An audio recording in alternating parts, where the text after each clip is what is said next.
Hey, what up, y'all? This is your boy Ken. You're watching The View from the Game. Thank you for tuning in. If you're on Instagram, you watch me live. I am the actual man behind the Instagram.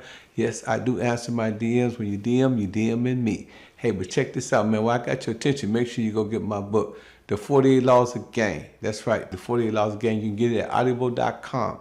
All you got to do is type my name, Pimpin' Ken. When you get to audible.com, and this book, as well as my other book, The Art of Human Chess. This is the book everybody's talking about. This is the book that your daddy should have taught you about. Everything that your daddy didn't teach you the game, it's in this book right here. In The Art of Human Chess, a study guide to win, teach you how to maneuver, teach you how to finesse, teach you how to play chess, teach you how to outsmart your enemy. You got to get my books, classics. Hey, man, also, man, make sure you subscribe, like, and make sure you let everybody know through notification where to come and get this joint at by sharing.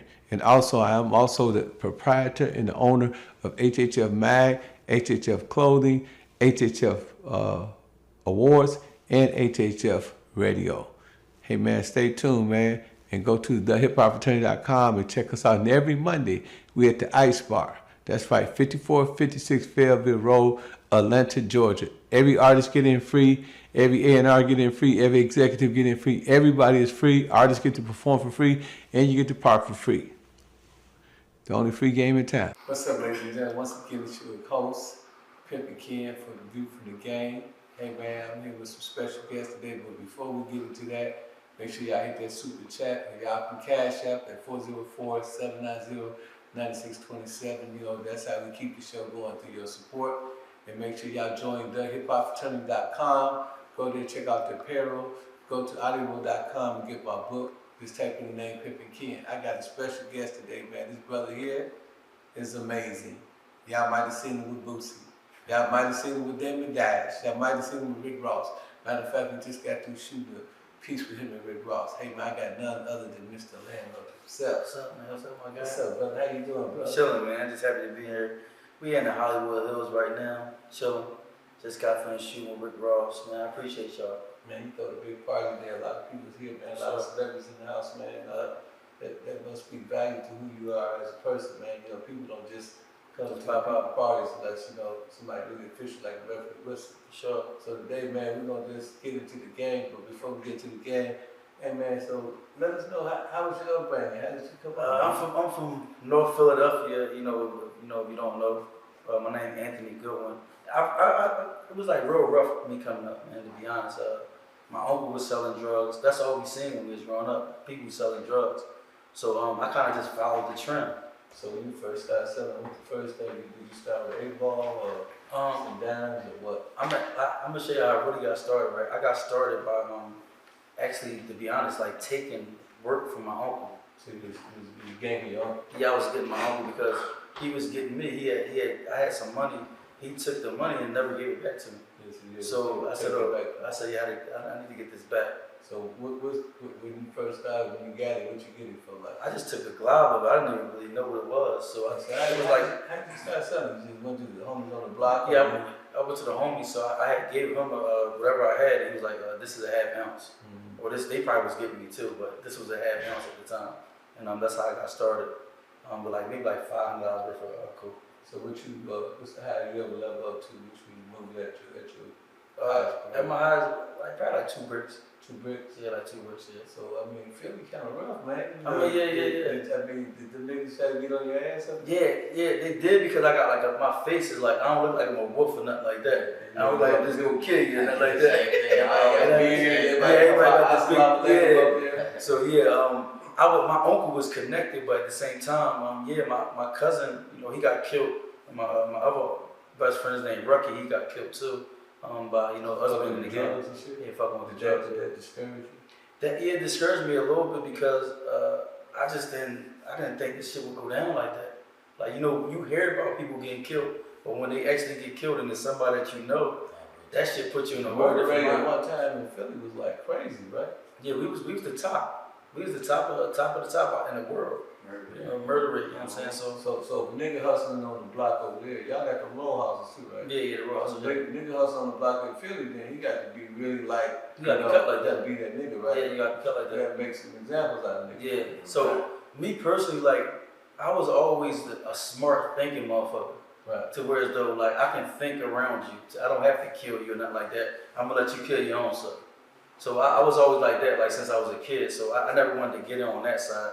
My whole thing was let me figure this out on a monopoly type of thing. I always thought like that since I was a young guy. More like the corporate thug. Yeah, corporate thug. Yeah.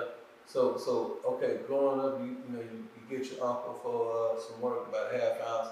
Yeah. You put your niggas on. So I mean, like you had to re-up. Did you fuck with your uncle? Yeah, no. So no, it wasn't a one-time thing. I got my uncle for probably like a half a brick or some shit.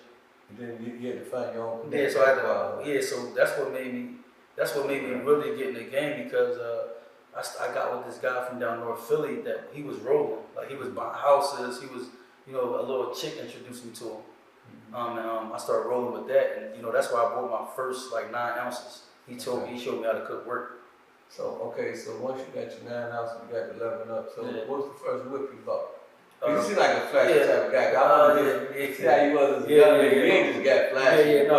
The first car I heard them boys back in the day. Yeah, I bought a Lassie, blue Lassie. I put blue rims on it, and I bought rims for my whole block. Like I made sure everybody had rims on their car too. Okay. So it wasn't me that trying to do it on my own. Yeah. So I mean, did the bitches fuck with you? A lot of bitches. Yeah, come on, man. Like you already know that. So how many bitches you said yeah one time when you was hustling? I mean, so I was running through so I'm gonna be honest. Like I ain't really messing with that many chicks, but like I would keep one main chick because I feel like chicks will try to get you. Yeah. You had some money sitting around. It's a dirty game. Yeah. So you can't trust everybody. So that's why I keep one chick. I hit a couple chicks here and there, but I was mainly focused on my money. So you got up, man. You was moving, and you had the bitches and shit like that. Yeah. But at some point, you call yourself a landlord. You must have got smart. So when you start thinking about the business, what happened to me? I had like 50,000 saved up, right? So I got locked up. When I came home, my aunt had the key to my safety deposit box. So she ended up clipping me for like 42,000. So I had 8K. What's up with your family, man? Bro, listen, this shit is a dirty game. It always happens. If the ones that's close to you. She got me for like 42,000. So I had like 8,000 to my name. So that shit kind of fucked me up to where though I'm like, damn. So my grandma was selling the house for 5,000. So I'm like, all right, little grandma, I'm gonna give you the 5,000 for this house. And that's what What'd you go to prison for? Oh, I went to prison for a gun charge and selling drugs. 7 years for the gun? Oh, and selling drugs. Yeah, and selling drugs. Yeah. Yep. So you weren't that smart as you got. No, but look, I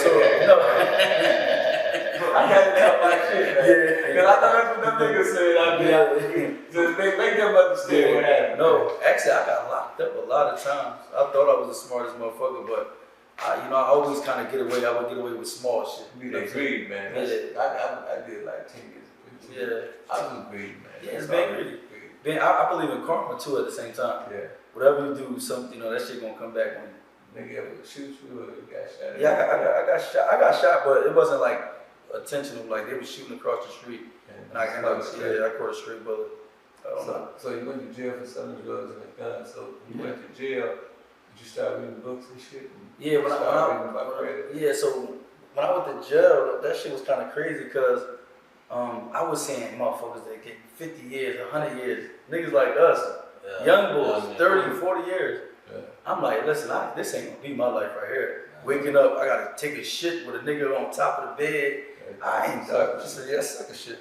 So my thing was, while they was still playing, my mindset is I'm thinking about reading these books, how to get in this real estate shit, how to get in the credit. What's your favorite real estate book? My favorite real estate, What Would the Rockefellers Do? What Would the Rockefellers Do? If you don't know who the Rockefellers is, that started in 1930, man. They were billions then, and they still were billions. Oil. Yeah, the oil, yeah.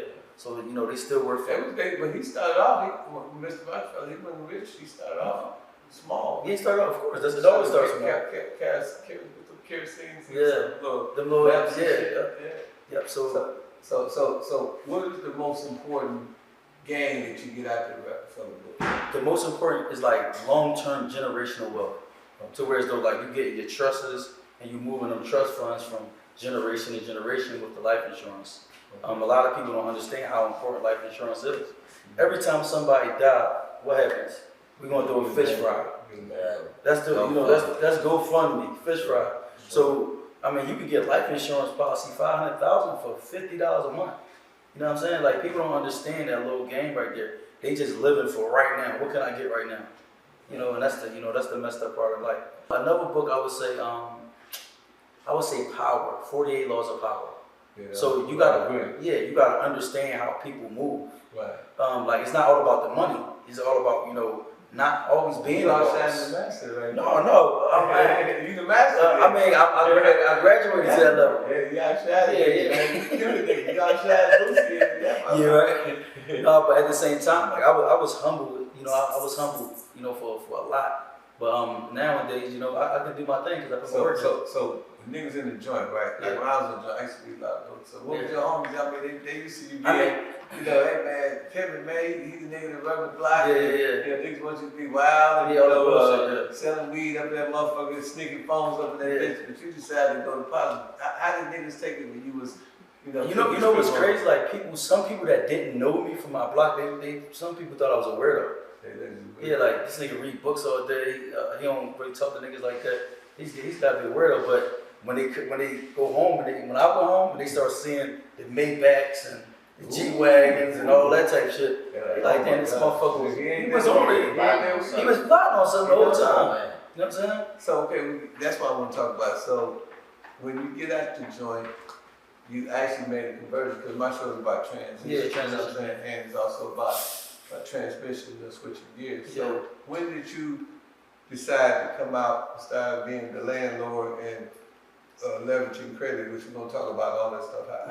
How did that start? I mean, it all started when I came home. I'm like, all right, I had like 6 or 7 houses. Okay. And they was doing something called gentrification in my neighborhood, right? That means where the big investors are coming in and they buying up all the land, and now this land is worth a lot of money. Okay. So I bought a couple properties from my grandmom, and I bought a house for $2,000. It was worth $300,000 in equity. So those type of deals kind of changed my life. About the investors coming into my city, and I already had bought houses prior, 10 years before that. So that's how I became like a millionaire on paper, one would say. So Soprano, this is my son here, man. Soprano, he got left here. So I'm gonna ask you a few questions about credit. Yeah. So my first question to you would be, when did you begin leveraging your credit? Is that when you first started getting into the real estate business and you were getting loans on the houses, or were you buying these houses cash? I was buying the houses cash. Like I didn't know anything about credit. So the house was $2,000 cash. That's it. For the whole house. Yeah. 5,000 cash, 10,000 cash for the whole house. So I didn't really know nothing about credit. When I first jumped on the credit game was when I was locked up. I started reading what equity was. I didn't know what equity was. So when I came home, I had $300,000 worth of equity in one house. Okay. So I'm like, damn, let me figure out a way of trying to get that equity. $300,000. Yeah, $300,000. So liquidate. Yeah. So I went to the bank with a 480 credit score. I'm like, damn. So I'm competitive. I'm like, man, listen, I'm going fucking. Right. Listen, I gotta get my score. Yeah. So I ended up working on my credit, like building my credit profile, all that type of shit. And I got my first like $280,000 check. It took me a year and a half. So when you were building your credit, were you building your credit yourself, or were you working along someone to build your credit? Because when you say you get into the credit game, I want to know, like, are you creating dispute letters and doing, you know what I mean? So I was doing the legwork on my own. Okay. But I had got a mentor, and he taught me the credit game because I didn't know nothing about it. This was years ago. What's his name? Marcus Barney, M500. Okay. Yeah. So Jay Morrison. I don't really want to talk about Jay. That's kind of how I got into the credit game. I don't know who that is. But, okay. But shout out James Hunt though, because that was one of my mentors, and that's how I learned the credit business. So you follow the 30% ratio and all that? No, I'm not familiar with them guys. No, he's saying like. Yeah. So I go off like a 10% ratio. Like when you're going for funding. So it's 30%, like depending on like what type of, personal guarantor. Yeah, personal guarantor. But for business it's 10%. Yeah, 10%. I think you get more money when you go about it that way. You do trade lines and shit like that? Yeah, I mean, I got a trade line website. You can go to TradeLineSupply.com. That's a real good, good site to go to get trade lines. But I'm gonna be honest with y'all. I did so much with the credit shit, whereas though I don't even need credit no more. Right. Like I don't need it no more. Like how I use it as a, just get started with it. Get started with the credit because you don't want to get buried in it. Right. You fuck with the Shell Corporation? I just bought me like 4 of them. Yeah, I definitely fuck with the Shell Corps.